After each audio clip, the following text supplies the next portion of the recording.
que mueve a algo, nos lleva a algo muy importante. ¿A dónde llevó la fe Enoc? A caminar. ¿Y a caminar con quién? A caminar con Dios. Por la fe Noé.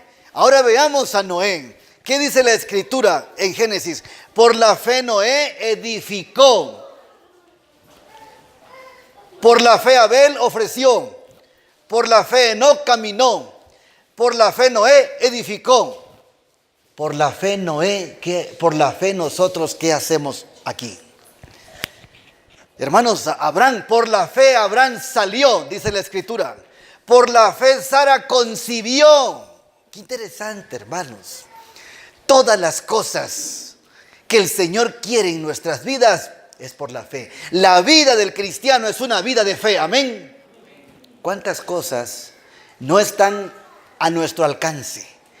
No las sabemos, no las conocemos, no las entendemos y parecen imposibles, pero por la fe todo es posible. Amén. Por la fe también Jacob, antes de morir, bendijo a toda la prole de José. Por la fe también José, dice, al morir, mencionó la salida de los hijos de Israel y dio mandamiento acerca de sus huesos. Y también encontramos un personaje muy interesante. ¿Por la fe quién? Por la fe Moisés. Y miren algo qué bonito acerca de Moisés.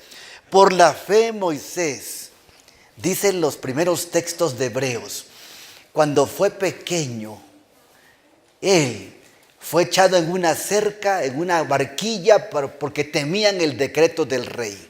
Por la fe Moisés. Ahora yo les pregunto, ¿tenía Moisés fe cuando era bebé? No, entonces ¿la fe de quién? La fe de sus padres. Y cuando la fe empieza a fundarse y a cultivarse desde cuando nacen los niños, nunca se acaba aun cuando fueren grandes. Proverbios 22:6. Instruye al niño en su camino, que aun cuando fuere grande, ¿qué cosa? No se apartará de él.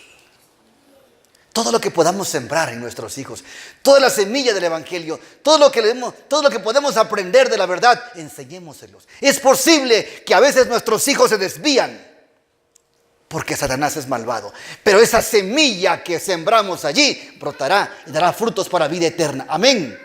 Tengamos fe que eso va a suceder. Y entonces la Escritura dice, por la fe Moisés, hecho ya grande, ¿qué cosa? Rehusó llamarse hijo de la hija de Faraón y prefirió los vituperios y sufrir y todo lo que ustedes y la historia que ya saben. Por la fe también Josué, cayeron los muros de Jericó, pero también menciona otro personaje muy interesante. Por la fe cayeron los muros de Jericó después de rodearlos 7 días. Pero también menciona por la fe Rahab. ¿Ustedes recuerdan de esa historia? Muy interesante. No pereció juntamente con los incrédulos, habiendo recibido a los espías con paz. Así los recibió en paz. Por la fe Gedeón también. ¿Ustedes recuerdan cuántas cosas Gedeón pidió de pruebas para confirmar que tenía un llamado de Dios? Y lo tenía. El Señor nos prueba que está con nosotros para poder ser protagonistas de los eventos finales y luces de la verdad presente. Amén.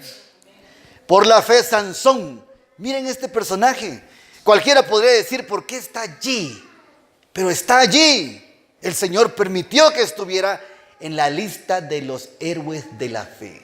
Que aunque tuvo equivocaciones y algunos errores, al final cumplió la misión que Dios le había dado que tuviera aquí en la tierra. Hermanos, cumplamos la misión que Dios nos ha dado aquí en la tierra. Porque el Señor tiene un gran cometido para su pueblo. Tiene un gran cometido para su pueblo. Y por la fe David también. Por la fe Samuel también menciona el libro de Hebreos. Y hermanos, podemos seguir. Pero miren lo que dice Hebreos 11:33. Quienes por la fe conquistaron reinos, hicieron justicia, acariciaron promesas, taparon bocas de leones, apagaron fuegos impetuosos, evitaron filos de espadas, sacaron fuerza de debilidad, se hicieron fuertes en batalla y pusieron en fuga ejércitos extranjeros. Verso 35, las mujeres recibieron sus muertos por medio de la resurrección, mas otros fueron torturados, no aceptando el rescate para obtener mejor resurrección. Verso 36, otros experimentaron vituperios, azotes, además de esto, prisiones, cárceles, fueron apedreados, aserrados, puestos a prueba, muertos a espada, anduvieron de acá para allá, cubiertos de pieles de ovejas y de cabras, pobres, angustiados y maltratados, de los cuales el mundo no era digno, anduvieron errantes por los desiertos, por los montes, por las cuevas y por las cavernas de la tierra. Los héroes de la fe, miren por dónde anduvieron los héroes de la fe, hermanos. Hermanos, vivir por fe es lo más hermoso de la vida, pero es lo más desafiante también. Es lo más desafiante. Es vivir bajo la voluntad de Dios, bajo sus principios, bajo su carácter, bajo sus mandamientos y felices en Cristo a pesar de los vituperios. Dice el verso 39, y todos estos, aunque aprobados por el testimonio de la fe, no llegaron a ver el cumplimiento de la promesa. No llegaron a ver el cumplimiento de la promesa. ¿Saben una cosa, queridos hermanos? Qué privilegio para nosotros aquí ver el cumplimiento parcial de los eventos finales. ¿A cuánta gente, hermana Ada, les hubiese gustado y oraban porque querían estar el último día cuando Cristo viniera? Yo conocí una ancianita allá en México, 101 años. Y oraba todos los días, Señor, yo quiero estar viva cuando tú vengas por segunda vez. A los 101 años. Y lo decía con toda sinceridad. ¿Y saben qué? Ella descansó en el Señor. Pero descansó en la esperanza bendita. Nunca le reclamó al Señor. Cuando Cristo venga, ella despertará. Y entonces verá lo que el Señor tenía guardado para ella. Y por qué no le permitió quizá llegar viva hasta estos días. Y ahora nosotros que estamos vivos y que estamos viviendo este privilegio y este tiempo, no lo valoramos muchas veces. La iglesia aún de la verdad presente no se da cuenta el tiempo y los momentos que vivimos. Y qué triste que a veces la iglesia se sienta cuando deberíamos estar en pleno ejercicio del trabajo misionero y de testificación, para mientras viene el derramamiento del Espíritu Santo y entonces nos tome en plena acción. Amén. Toda la iglesia debería estar haciendo eso. Hermanos, no nos durmamos porque el tiempo es demasiado corto. Muy corto. El verso 40 nos dice de Hebreos 11, proveyendo Dios alguna cosa mejor para nosotros, para que ellos no fuesen perfeccionados sin nosotros. Ay, hermanos, el tiempo ha pasado. Los héroes de la fe de la Biblia son demasiados, solamente dieron un resumen allí. Pero después la iglesia cristiana siguió teniendo héroes de la fe. Llegamos a los momentos más culminantes y más difíciles de la historia cristiana, donde más sangre hubo en la Edad Media. Y ahí precisamente podemos decir en conclusión, para ahorrar y hacer resumen, en conclusión, la Edad Media estuvo marcada por el oscurantismo, lo que hizo que el hombre tuviera un retroceso cultural. Una edad, dice aquí, una edad en donde la libertad de expresión no era admitida y la iglesia era la única capaz de comunicar, siempre imponiendo la fe sobre la razón. Las personas no tenían permitido cuestionar los dogmas impuestos por esta iglesia, que actuaba más como un organismo regulador de sometimiento. De ahí que surgió la Santa Inquisición malvada. Y entonces, cuando los hombres caminaban por las obras, por las recomendaciones de los obispos de Roma, por todo el clero y el papado, quien dominó el planeta 1260 años, el Señor levanta su palabra y levanta nuevamente la fe, porque en el evangelio de la justicia de Dios se revela por la fe y para fe, como está escrito, mas el justo, ¿qué cosa? Por la fe vivirá, y la fe sola. Amén. Romanos 1:17. Hermanos, el conflicto cósmico entre el bien y el mal entre Cristo y Satanás ha sido desgastante, ha sido sufrido. Dios ha padecido mucho. Primero, la desobediencia de aquel arcángel, de aquel ángel que cayó. La rebelión de ángeles. Luego la rebelión de los hombres. Su Hijo tuvo que venir aquí para que por la fe todos fuésemos salvos en él. Amén. ¿Cuánto le costó al cielo rescatar a este planeta? No lo valoramos, no lo entendemos. Tanto ha hecho el Señor por nosotros que a veces le exigimos cosas, no merecemos nada. Si aunque volvamos a nacer, debemos 1000 veces más lo que Él hizo por nosotros. Y todavía nos ponemos arrogantes, y todavía somos egoístas, y todavía somos egocentristas, y todavía somos orgullosos, y todavía somos desobedientes, cuando deberíamos estar completamente sirviéndole al Rey de Reyes y Señor de Señores, sin decir nada. Qué difícil para el cielo, hermanos. Después de las tinieblas terribles de la Edad Media, cuando sufrió la verdad y fue perseguida y estuvo en tinieblas, el Señor levantó nuevamente la fe y levantó lo que se conoce hoy como la Reforma Protestante. Al movimiento que tuvo su punto culminante en el siglo XVI y llegó a producir la separación de la Iglesia protestante de la Iglesia católica romana, enseñando entonces y levantando el estandarte de Cristo y la salvación por gracia, porque por gracia sois salvos, Efesios 2:8. Porque por gracia sois salvos por la fe. Y eso no es de vosotros, sino ¿qué cosa? Pues es don de Dios. Amén. Es don de Dios. Esto se había perdido. ¿Por qué creen ustedes que ahora los pobres amigos, vecinos, familiares y conocidos que tenemos hacen grandes manifestaciones, van de rodillas sangrando para allá para pedir un perdón? La adoración de las vírgenes por todos los países que circundan el planeta, que es la misma reina del cielo, Semiramis, dijimos ayer. Toda la gente engañada, su mentalidad cerrada. Así estaba el mundo y las secuelas todavía quedaron para esta época.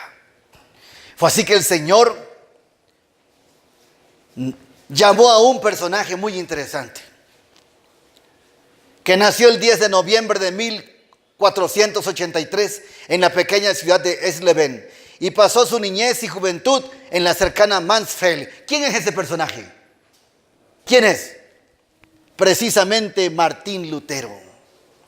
Un personaje muy importante en la historia de la vida cristiana.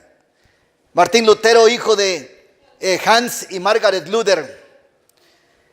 Voy a resumir todo acerca de él porque es muchos detalles importantes de Martín Lutero. Pero el joven Lutero, desde su nacimiento, desde que él nació, fue dedicado para ser pastor de la iglesia. Y así fue. Él creció.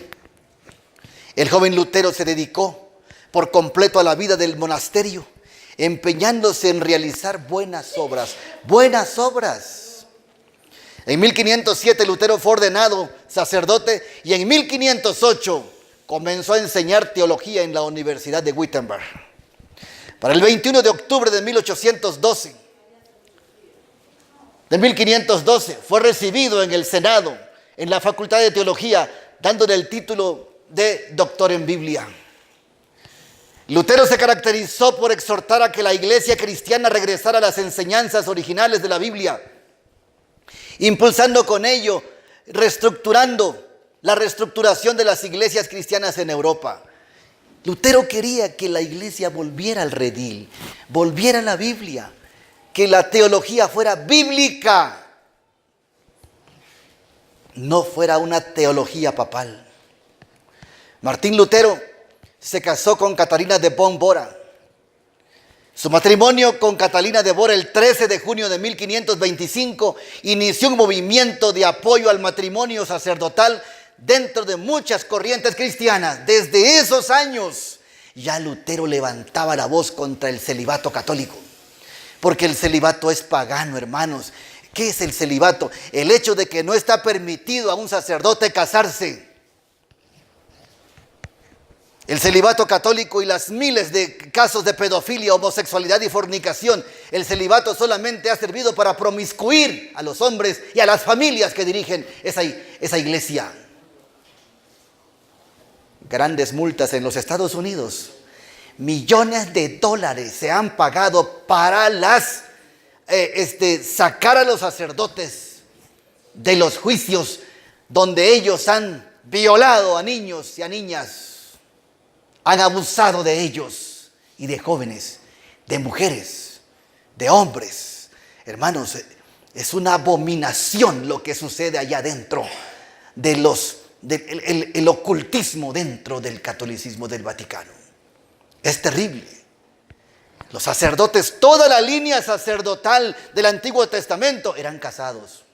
Todos eran casados. Zacarías, esposo de Isabel, padres de Juan el Bautista, era casado. Elí, sumo sacerdote, tenía sus hijos. Samuel tenía sus hijos también. Eran casados. ¿Y de dónde sacan que no se debían casar? Hoy en día hay un problema grande en el Vaticano porque hay muchos sacerdotes que ya se están rebelando. Y ya quieren una esposa. Y ya quieren una familia. Como lo enseña la Escritura. Tarde o temprano todo tiene su límite, hermanos. Pero el celibato católico ha servido para promiscuir y destruir vidas infantiles. En ese tiempo, y ayer hablamos también acerca de eso, los tiempos en que empezó Lutero a levantar la voz, Lutero vio el tráfico de indulgencias no solo como un abuso de poder, sino como una mentira, alejándola de la confesión y el arrepentimiento verdadero, la venta y el comercio de la fe, la venta de la salvación y la venta del perdón. Fue así, hermanos, que el 31 de octubre de 1517 fueron clavadas las 95 tesis en la puerta de la iglesia del Palacio de Wittenberg, en Alemania, como una invitación abierta a debatirlas. Las tesis condenaban la avaricia y el paganismo en la iglesia como un abuso, Queridos hermanos, entonces cuando Lutero empezó a levantar la voz, cuando Lutero empezó a decir la verdad, cuando Lutero empezó a predicar esta verdad presente para su tiempo, ¿saben qué? Lo empezaron a ver mal y le llamaron como el monje maldito. Le llamaron a Martín Lutero, el monje maldito. Pero para Dios era el campeón de la verdad. Mientras para la Iglesia Católica, el sistema papal, Lutero era el monje maldito, para Dios era el campeón de la verdad. Amén. ¿Qué nos dicen ahora cuando predicamos la verdad? Herejes y tantas cosas, pero Dios se goza en los que predicamos la verdad presente, porque esta es la verdad para esta hora y hay que compartirla, hay que enseñarla, dice allí. No es para guardarla, hermanos. Tenemos que movernos un poquito más para que se extienda esta verdad y seguir sembrando la semilla antes de que la noche llegue y no se pueda trabajar. Las 95 tesis de Lutero en 1517, los puntos fundamentales de los planteamientos de Lutero fueron: número 1, la salvación solo se debe a la fe y no a la realización de obras ni a la compra de indulgencias. Número 2, ¿qué más dijo Lutero? Cada persona puede interpretar libremente la Biblia. Interesante, hermanos. Porque allá la Biblia les fue quitada y solamente el sacerdote decía lo que tenían que hacer y ya ni leían la Biblia, pura tradición era. Había Biblias que estaban hasta encadenadas para que no las vieran. Cada persona puede interpretar la Biblia, hermanos. La sierva del Señor nos dice, ¿saben qué cosa? Que cada quien debe hacer su estudio personal. Hermanos, yo estoy dando un estudio aquí como pastor, pero yo no quiero que me sigan a mí, quiero que sigan al Señor Jesucristo y entonces practiquen el estudio personal. Amén. Porque hay personas que nada más ven un video y se van con esa persona, ven otro video y se van para allá y se van para allá. Hay mucho predicador y no se dan cuenta que dentro de todos los predicadores puede haber alguna mala enseñanza. Porque terriblemente, hermanos, algunos predicadores están dando un tema bonito al principio, pero luego les enseñan cosas que están fuera del orden correspondiente. Yo les invito a escuchar este tema, pero les invito también a estudiar en casa y a formar su fe en comunión con Cristo Jesús. Amén. Eso es lo más importante. El Señor se manifiesta y se revela a cada uno. Número 3, lo que decían en resumen las 95 tesis de Lutero. La única fuente de verdad es la Biblia y no los dogmas católicos, credos creados posteriormente. Punto siguiente. El bautismo y la Eucaristía son sacramentos verdaderos, o sea, la cena del Señor. El papado no es una institución creada por Jesucristo. No es necesario rendir culto a la Virgen ni a los santos. Y el purgatorio, dijo Lutero, ¿qué cosa? No existe. Nada más y nada menos. ¿Qué les parece? ¿Por qué creen que hubo un gran zarandeo y un cisma allí? Y querían hasta matar a Lutero. ¿Por qué? Porque estaba en contra del negocio. La Iglesia Católica Romana ya se había hecho comerciante. Vendían fe, vendían perdón, vendían salvación. Y lo siguen haciendo todavía. Por eso se ha hecho tan rico el Vaticano. Porque ha jugado con la fe de la gente. Y la ha comprado y ha comerciado con ella. Por eso en Apocalipsis 18 menciona que su caída es tremenda y nadie la llorará. Nadie la seguirá. Porque ha envenenado y ha emborrachado a todo el planeta con su vino. Dios levantó a este hombre, hermanos. Imperfecto. No tenía toda la luz. No guardó el sábado. No tuvo la reforma pro salud, pero tuvo lo que en ese tiempo se necesitaba. La luz para ese momento era justificación por la fe. Solamente Lutero dijo algo muy interesante. Miren lo que dijo él, cómo Dios lo guiaba. Dijo Lutero, en 300 años Cristo viene, dijo él. Y si de esos años cuentan 300 años, ¿y saben hasta dónde llegamos? 1844. O sea, que Lutero fue un hombre de Dios, que Dios lo bendijo con los dones del Espíritu Santo. Le dio el conocimiento de la luz para ese tiempo. No predicó del sábado, no predicó la reforma pro salud, no predicó los pilares, porque su verdad presente era esa era. Y tenemos que entender los tiempos, hermanos. Cada época tiene su luz para su tiempo. Cada época. No podemos condenar a Lutero porque no guardó el sábado. ¿Se va a salvar o se va a perder?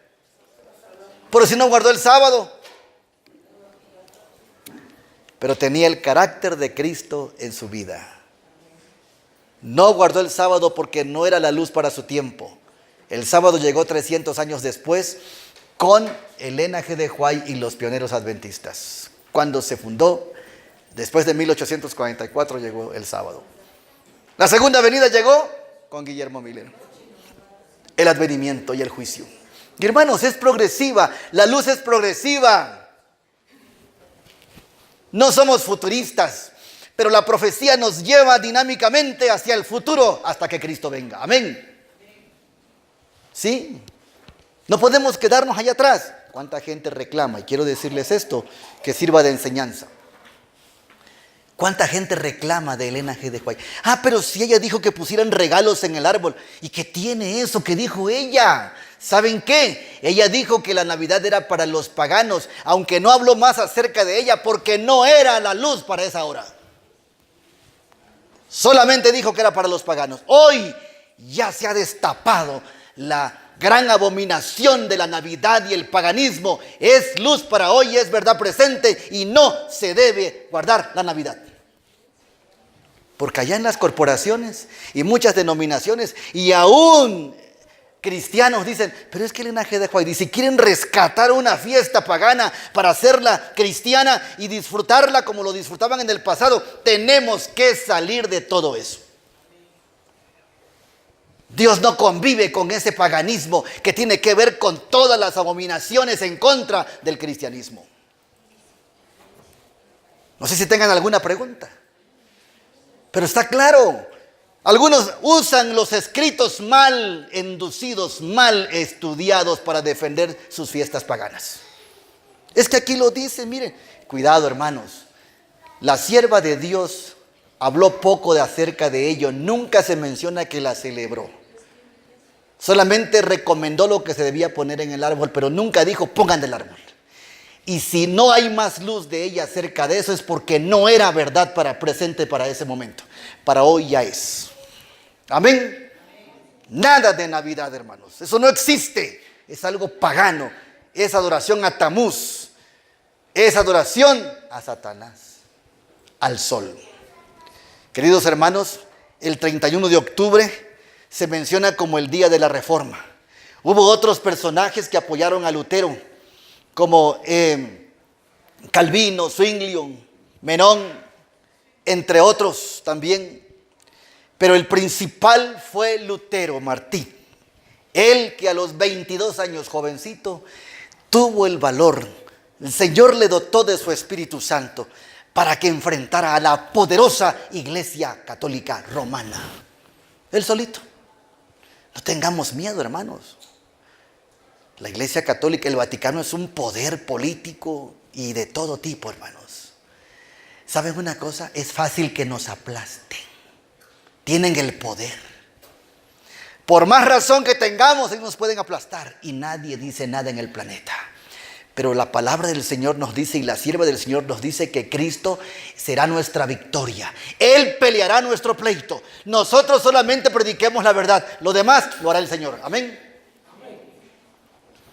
Fue así, hermanos, que en el año 1520, finalmente el Papa León X le condenó a Lutero y lo excomulgó como hereje en una bula que Lutero quemó públicamente en 1520. Lutero ya estaba enojado. Ya estaba enojado Lutero. Lo excomulgaron en 1520. Pero ¿saben qué pasó hace algunos años, ya cerca de nuestro tiempo? Hacia la unidad Roma levanta la excomunión a Lutero el 31 de octubre de 1999. Lutero ni lo sabe y ya lo perdonaron. Ni lo sabe Lutero y ya lo perdonaron. ¿Pueden ustedes creer lo que haga el Vaticano, hermanos? Con tal de ganar al mundo protestante, con tal de ganarse a los luteranos, vamos a perdonar a Lutero para que entonces la gente vea que ya cambiamos. Roma nunca cambia. Es una estrategia solamente para poder envolver al planeta en su rol. ¿Saben una cosa? ¿Cómo ellos? ¿Por qué hacen eso ellos? Es estratégica satánica. Hay un libro que se llama Babilonia, Misterio Babilonia. Ahí viene en ese libro todo lo que el catolicismo hizo en la Edad Media. ¿Y sabe qué hacían? Aparte de terribles ejecuciones y torturas, si alguien moría, por allá, en una casa, moría, y nunca se supo que en vida hizo algo, que cometió un error en vida. Si después de 20 años, porque pasó muchas veces, se sabe que aquella persona que está muerta allá en el cementerio había cometido un error en contra de ellos, sacaban los huesos y los enjuiciaban. Y hay varias historias acerca de esto.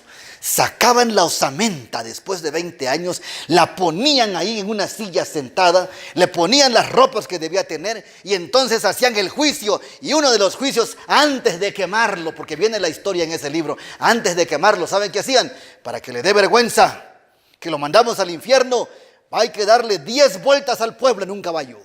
Y ahí van los huesos dando vueltas y vueltas en el pueblo. Y después de que venían los huesos, ¿saben qué? Los quemaban y los tiraban en los ríos. Esa es algo satánico, hermanos. Hermanos, los fieles católicos, amigos nuestros, los respetamos y hay que orar por ellos.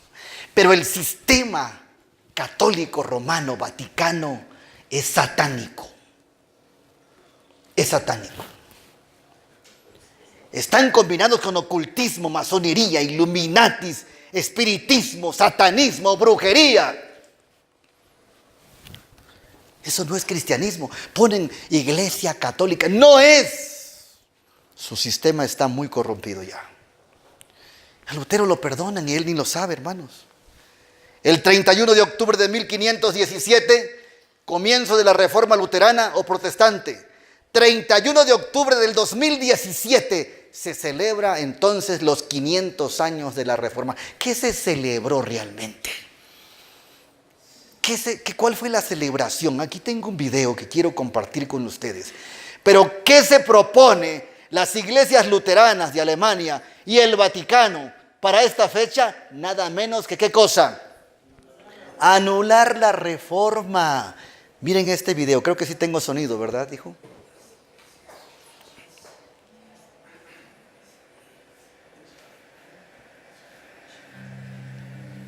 Pongamos atención.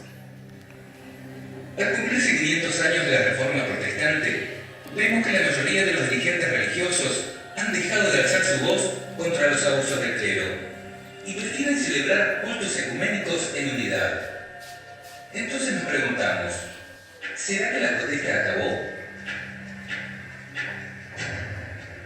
¿Cómo callar cuando se abusan y violan a millones de niños y se encubren a los criminales de manera sistemática desde las más altas esferas del papado? Llevaba de 2 y 3 chicos a la habitación por la noche con la excusa de que los castigaba. 8 y 9 años. 8 y 9 años. Los chicos que dijeron que han vivido como en un campo de concentración.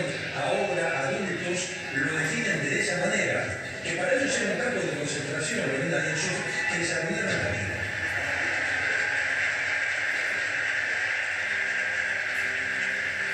¿Cómo podríamos dejar de protestar cuando ese mismo poder usurpa el nombre y el lugar de las 3 personas de la divinidad y se arroga la facultad divina de perdonar pecados y otorgar indulgencias, afirmando además que son los únicos que pueden interpretar la Biblia?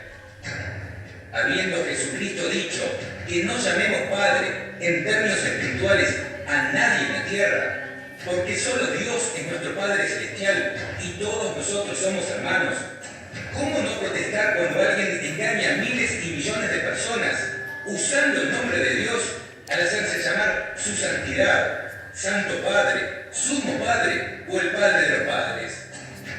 ¿Cómo no alertar al mundo que la Biblia profetiza el accionar de este poder, identificándolo como el anticristo? Porque el prefijo griego anti significa tanto en contra de como en lugar de, no habiendo palabra que describa mejor el accionar de este poder. Porque el Papa también se opone a Cristo al hacerse llamar sumo pontífice o sumo puente entre Dios y los hombres, cuando Jesús es el único intercesor o puente que nos reconecta o religa con Dios. Además, blasfema contra el Espíritu Santo al decir que es el representante de Cristo en la tierra. Jesús dijo, el Espíritu Santo que el Padre enviará en mi nombre, les enseñará todo y les recordará lo que les he dicho. No hay hombre que represente a Dios en la tierra. Solo el Espíritu Santo es el que hace su obra de manera real y magnífica en el interior de cada persona. ¿Y cómo dejar de protestar ante tanta riqueza cuando Jesús dijo que no tenía dónde reclinar su cabeza? ¿O sabía que además de todo el oro, la plata y las piedras preciosas que poseen, son dueños de las mayores empresas del mundo a través de sociedades secretas como el Opus Dei? E accogliere i numerosi pellegrini dell'Opus Dei.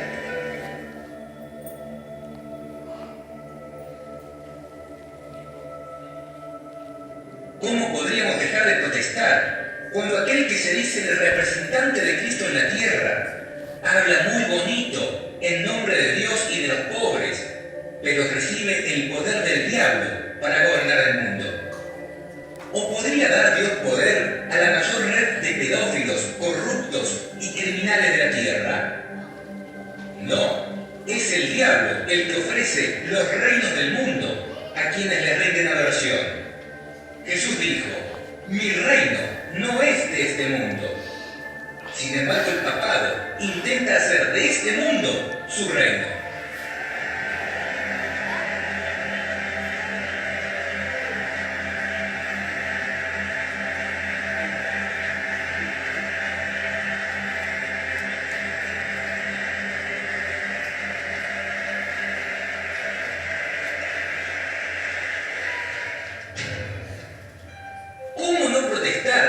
cuando en el nombre de Cristo se adultera su propia ley?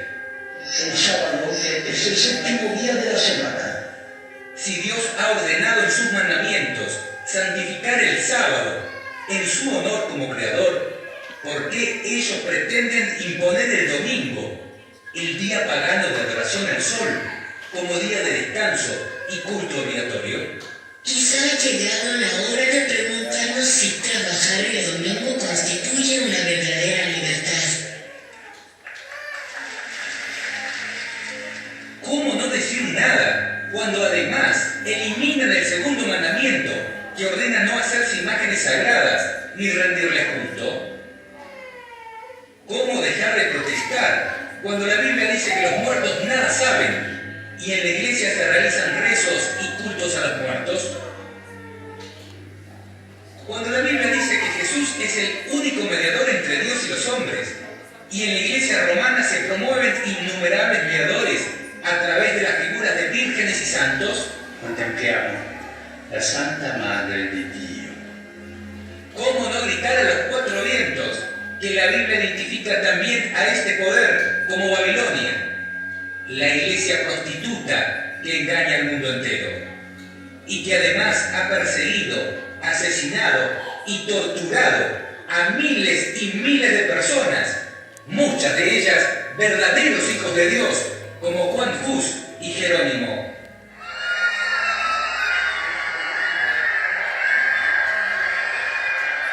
¿Cómo no extender un llamado a salir de allí a todas aquellas personas de buena voluntad para que no sean halladas partícipes de sus pecados ni condenadas a recibir parte de sus plagas? Porque la verdadera iglesia de Cristo no consiste en instituciones humanamente establecidas, sino que está conformada por todas aquellas personas que guardan sus mandamientos y tienen su fe. Porque Jesús prometió que donde hay 2 o 3 personas reunidas en su nombre, allí se encuentra Él en medio de ellos. Y si los que alguna vez fueron protestantes hoy están tan corrompidos como la iglesia romana, te invito a alzar las banderas caídas y continuar ensalzando la verdad hasta que Dios haga justicia. Porque si nosotros callamos, ¿quiénes alzarán su voz por todo esto?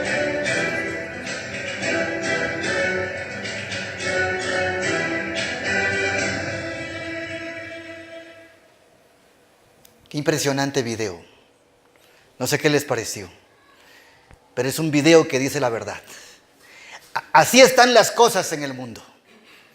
Nosotros no podemos unirnos ni por juego, ni por broma al Vaticano. Porque Roma nunca cambia. Es el poder final, el que va a destruir y el que va a perseguir al pueblo de Dios en el tiempo del fin. No podemos convivir ni tampoco mezclarnos con ellos. ¿Qué es lo que ellos proponen? Ya lo propusieron el año pasado. Nada menos que anular la reforma. Ya no hay más reforma.